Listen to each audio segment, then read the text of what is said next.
I'm having a really hard time getting accurate news about Joe Biden's cancer diagnosis.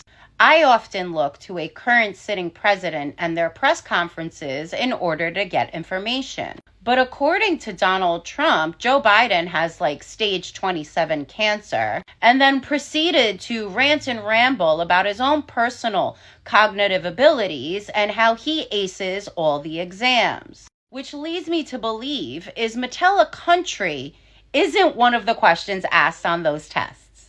And apparently, the rotten apple doesn't fall far from the stupid tree because Don Jr. went on to tweet, how could Dr. Jill Biden not know what was going on? Ah, yes, the United States of America, where you receive a doctorate in education and automatically become a doctor of oncology.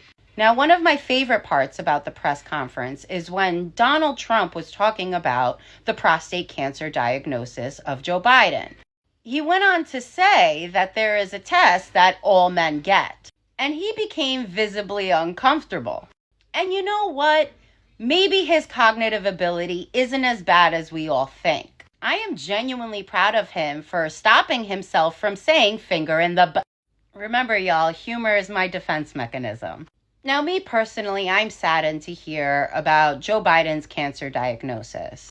I don't think there's a person out there that was never affected by or knew someone who suffered from cancer.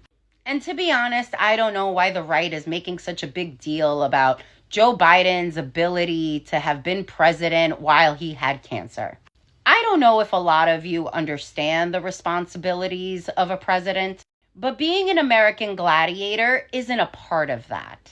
FDR, one of the greatest presidents in our history, was in a wheelchair. And even though we were at war during that time, we weren't expecting him to strap up for battle. The most important thing about a president is their cognitive ability. There are many, many Americans that work while having cancer.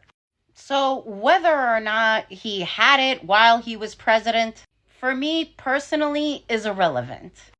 And let us not forget, he stepped down. He didn't run for re-election. We should be worrying about our current sitting president and his, noggin. But on a serious note, all men of a certain age should go get their prostates checked. And that includes Donald Trump. Don't let your fear of the slightly uncomfortable exam get in the way. Right, Donald? If you truly are that nervous, just look for a doctor that has equally tiny hands as you do. Again, humor, a defense mechanism. Anyways, bye!